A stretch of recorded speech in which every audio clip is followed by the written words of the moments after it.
assiste agora a mais um programa Roteiro Espiritualista. O tema de hoje é Astrologia como método de autoconhecimento e compreensão do processo social. A astrologia data da antiguidade. Ela já era usada para o entendimento dos mistérios da criação e das intenções e inclinações dos seres humanos. Para alguns, foi uma ciência que iniciou o homem no mergulho de si mesmo, na tradução das motivações de seus atos e sentimentos. Apesar de banalizada hoje em dia nas páginas dos jornais, ela continua atraindo estudiosos que se utilizam dela para entender o mundo em que vivemos. Para nos explicar o método da astrologia, está aqui conosco a pesquisadora Marta Pires Ferreira. Seja bem-vinda, Marta, ao nosso programa. Muito obrigada, Ana. Ainda há um preconceito muito grande com relação à astrologia. Como você lida com isso no seu trabalho? Eu acho que quando eu comecei a trabalhar com astrologia, realmente foi muito difícil, porque eu comecei em 66. E evidentemente que naquele período foi complicado, porque eu convivia com pessoas de nível cultural razoavelmente bom e achavam um absurdo que eu estivesse me dedicando a uma coisa tão esotérica ou, enfim, marginalizada, né? Que era a astrologia. Mas com o tempo, à medida que eu fui estudando e lendo autores estrangeiros, porque a astrologia ela se foi retomada muito na Inglaterra, traduções que eu adquiri do alemão, espanhol, francês, surgiu muita literatura que foi um resgate que teve todo no século XX, né? Então, eu não fiquei muito preocupada com isso, não. Esse aspecto eu fui verificando que existiam níveis da astrologia. Uma astrologia elementar, radiofônica, ingênua, que eu chamo essa astrologia de jornais e televisão, rádio, uma coisa muito ingênua, e a astrologia mais profunda, estudada por pessoas grandes, pessoas de nível cultural muito alto, porque, por exemplo, na França, encontramos muitos engenheiros, mesmo na Alemanha, de pessoas de formação de filosofia, de psicologia, que se dedicaram e foram se dedicando, e hoje o nível das pessoas que estudam astrologia são pessoas de um nível cultural razoavelmente bom. Marta, explica para nós como é que a astrologia funciona. Essa mistura de matemática, intuição, autoconhecimento, como é que essas coisas todas se interagem? Eu acho que eu justamente me encantei pela astrologia por causa desse aspecto lógico e o aspecto analógico. A astrologia, ela mistura cálculos astrológicos baseados matemáticos, de precisão matemática, porque você, para levantar uma carta natal, você precisa de latitude, longitude horária, precisões, tabelas, de efemérides para ver a posição dos planetas. E na medida em que tem essa estrutura, como uma arquitetura da coisa, você parte aí para o estudo do símbolo, aí você vai para a simbologia. E a simbologia, quanto mais você estiver inserida nelas, nesses aspectos simbólicos, melhor a parte intuitiva funcionar. Porque não pode um astrólogo ser um bom astrólogo apenas porque ele é um intuitivo. Ele precisa saber da parte matemática. Mas se ele for apenas lógico, ele vai ser um indivíduo muito frio. Então, a beleza da astrologia é isso. É você juntar o concreto e o abstrato. Né? O subjetivo e o objetivo. O mundo interno e o mundo externo, as diferenças. E a astrologia é uma ciência, é uma arte e é uma ciência, porque ela tem comprovações estatísticas, né? E analógica, sempre trabalhando com a analogia e os símbolos.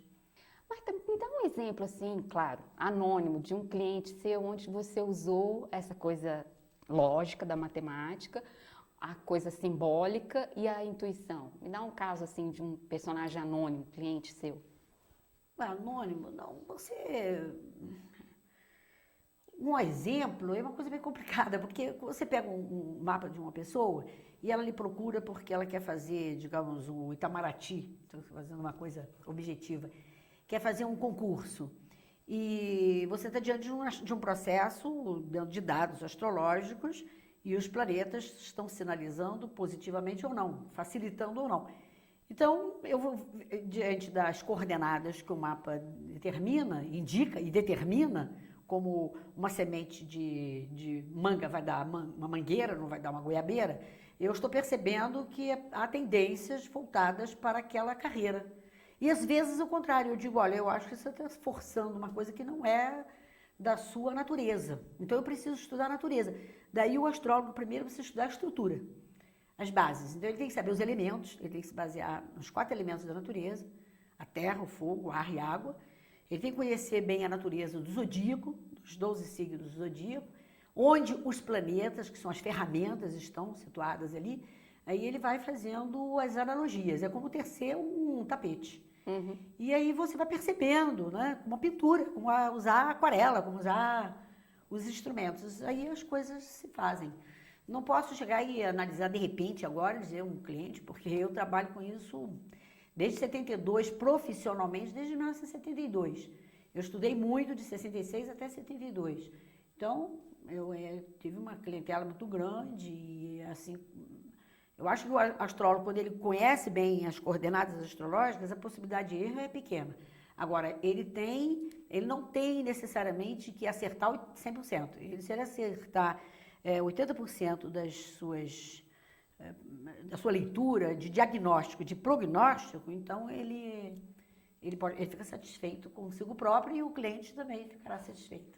Você estava me dizendo antes da entrevista que a astrologia pode prever 40% do que vai acontecer? Era exatamente isso? Não especificamente isso. Eu acho que o signo da pessoa, cada pessoa, o signo dela, quando alguém pergunta qual é o seu signo, eu acho que 40% do signo da pessoa, ela vivencia aqueles 40%.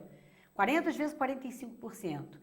E o restante está associado às características dos outros planetas que estão inseridos no zodíaco.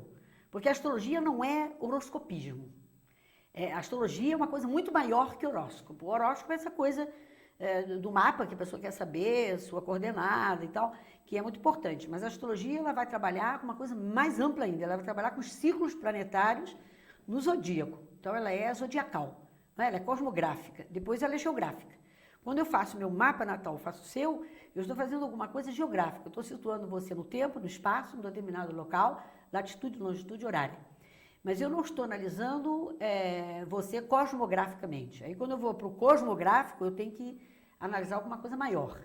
A parte geográfica vai me dar indícios do porquê que você procurou certa profissão, porquê que economicamente você age desta ou daquela maneira, como é a sua visão familiar, afetiva, emocional, seu nível intelectual, sua área de prazer e lazer, de saúde, de amigos, de projetos, sua vida espiritual. Tudo isso no mapa a gente vai contornando, porque tem pessoas que nascem, por exemplo, mais materialistas. E são materialistas. A religiosidade dela parte da matéria. E o outro, ao contrário, nasce altamente voltado para o mundo espiritual e que é preciso também se ligar com o mundo da matéria. Porque não, esse binômio matéria e espiritualidade tem que estar inserido para haver uma harmonia, senão o indivíduo está vivendo uma defasagem, né? Então a astrologia também vai sinalizando. E esses 40% demarcam a passagem do Sol sobre aquele signo. Então a pessoa tem como um sinete muito forte. Agora, os outros 60% estão associados ao resto do zodíaco. Da totalidade. Dos planetas. Essa era o X da questão. Assim, como é que os astros influenciam na nossa vida? Como é que Plutão, Netuno, Saturno, como é que essa coisa acontece? Essa é a grande questão que a ciência acadêmica, cartesiana, newtoniana, ainda demarca com muita insistência, é porque nós sabemos perfeitamente como é que o Sol e a Lua influem na nossa natureza.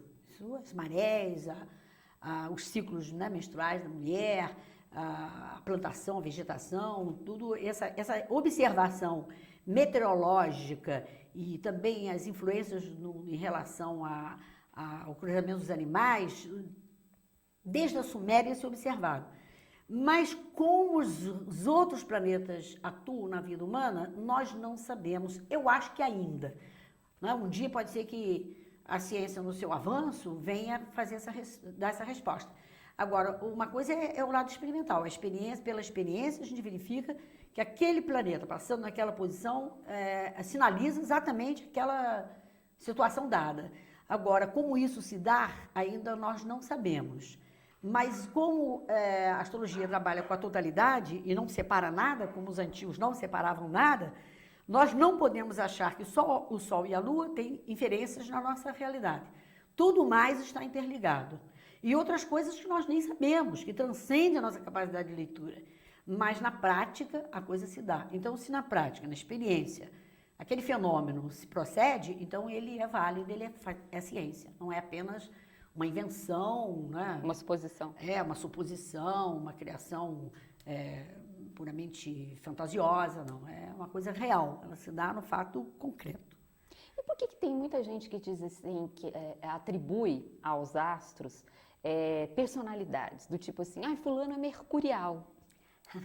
Porque ou a pessoa é de Gêmeos, ou é virginiana, um Mercúrio muito detalhista, na precisão, ou tem um Mercúrio muito forte, como o caso, por exemplo, do Henry Miller. Né? O escritor americano Henry Miller tem um Mercúrio cortando meio céu.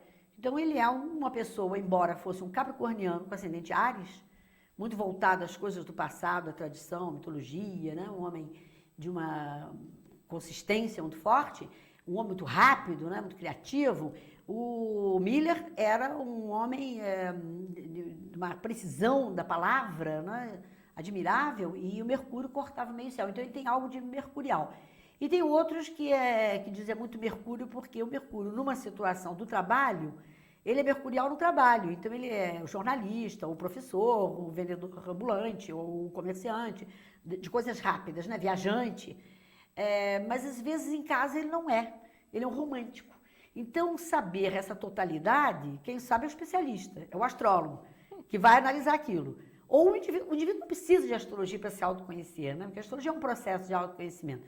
Ele pode intuitivamente perceber que ele é como ele é. Aí o outro que conhece essas chaves, ou essas palavras, né, de sinalizações, esses sinais, dirá, você é uma lunática, lunar, você deve ser não é, movida pelo Netuno, músico, artista, gosta muito de drogas, ou gosta de coisas assim perdidas no além, está completamente perdido. Não, você é um místico, é tudo Netuno. Então a gente tem que saber também onde a gente está pisando, porque um planeta pode ser uma pluralidade de coisas. Ele tem uma riqueza, quanto mais o símbolo, quanto mais rico quanto mais ele pode dizer alguma coisa a respeito. Bom, por que você diz os astros dispõem e não impõem? Mas eu queria que você respondesse isso para a gente após o intervalo.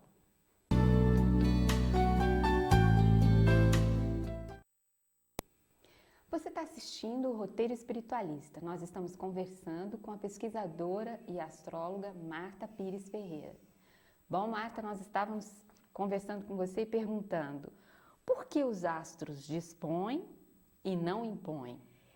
Isso é uma terminologia muito antiga e justamente mostra quando, no avanço, no desenvolvimento, né, do pensamento grego, romano e a consciência também da cidadania, verificou-se que os astros não estão indicando uma determinação muito linear,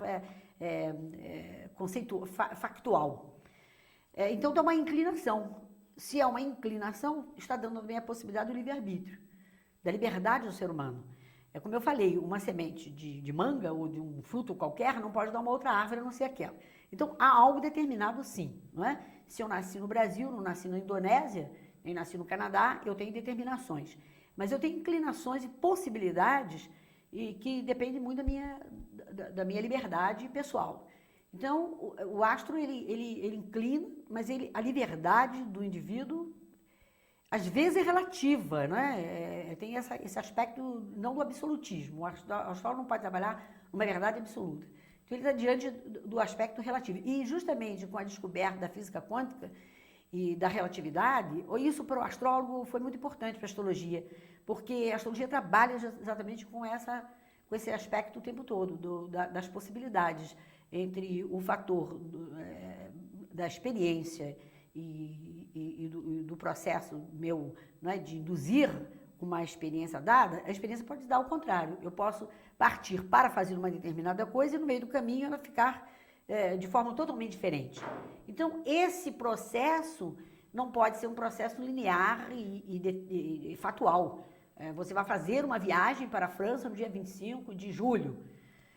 Tudo inclina que você pode viajar e deve viajar. Agora, cabe a você ter a liberdade de viajar ou não. Mas se você quer viajar, você deve viajar, porque tudo inclina que está facilitando. Há indícios facilitadores para essa viagem.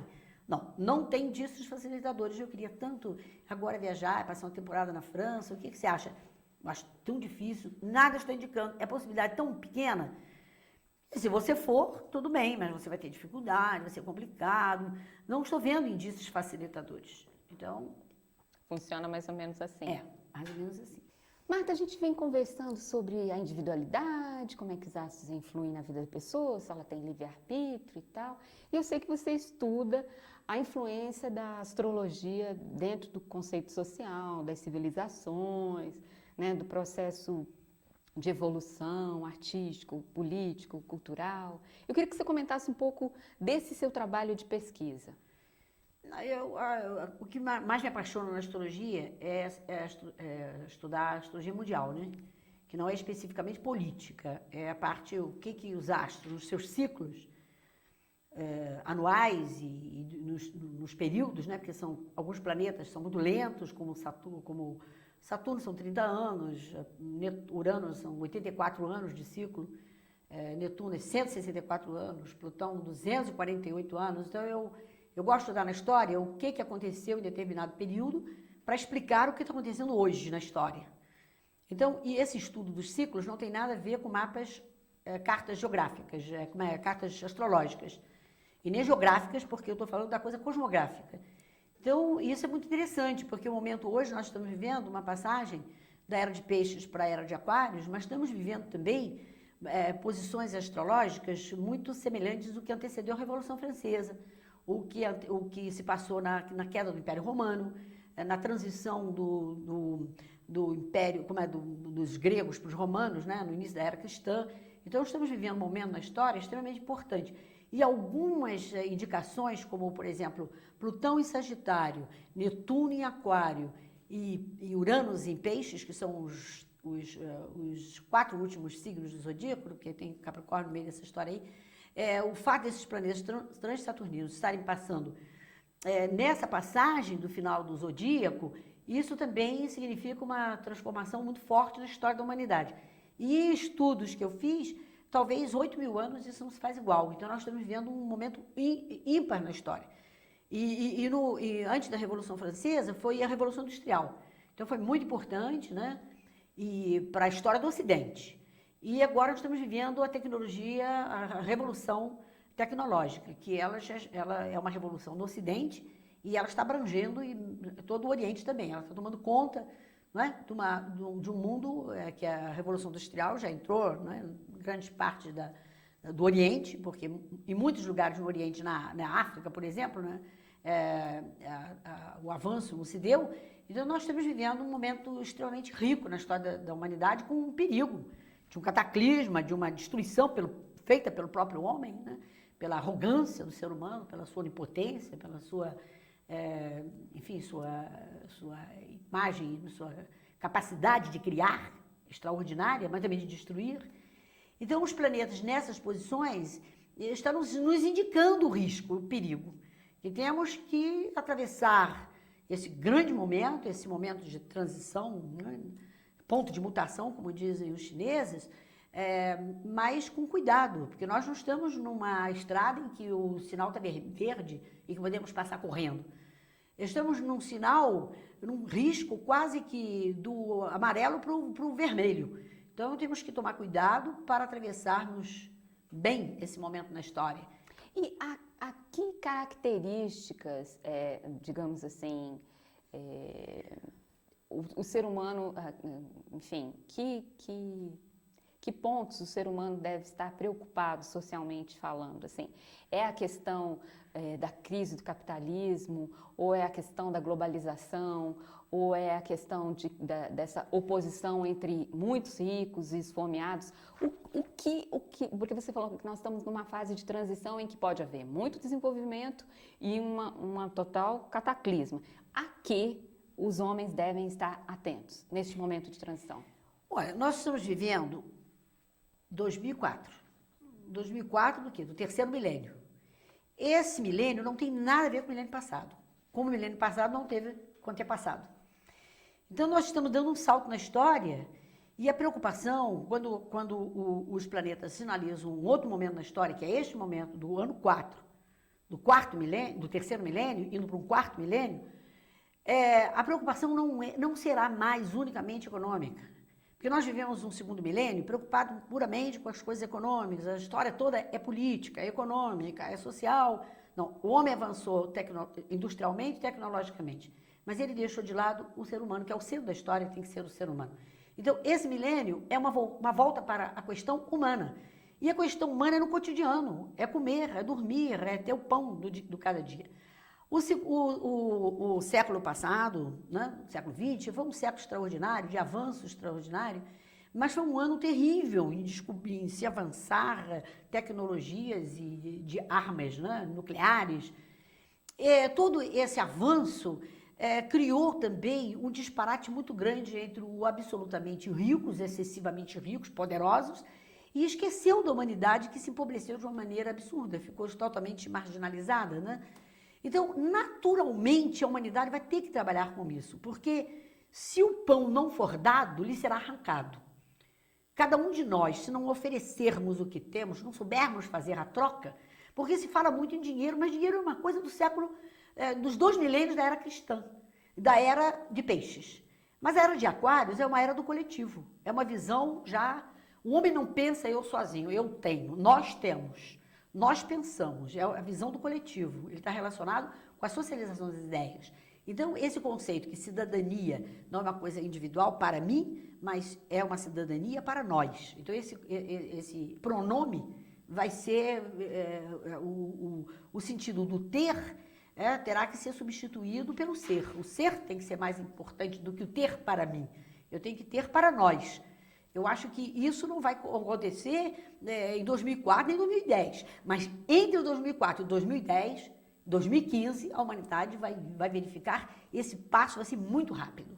Vai ser muito rápido, como foi os anos 90, esses 10 anos do início do ano 2000, né, do terceiro milênio. Nós vamos encontrar, diante de aspectos de confronto de civilizações e confronto entre os ricos e os pobres. Os pobres vão colocar os ricos na parede e os ricos terão que conversar com o indivíduo excluído. O excluído exigirá espaço para ele, porque nós inventamos, né, o homem moderno, aparelhagens extraordinárias, né, celulares. Hoje o mendigo pode ter um celular. Isso é um avanço fantástico na história. Se fala das crianças, hoje estão na internet. A internet é uma coisa para uma elite ainda, mas a internet vai chegar um momento que qualquer um poderá usar a internet.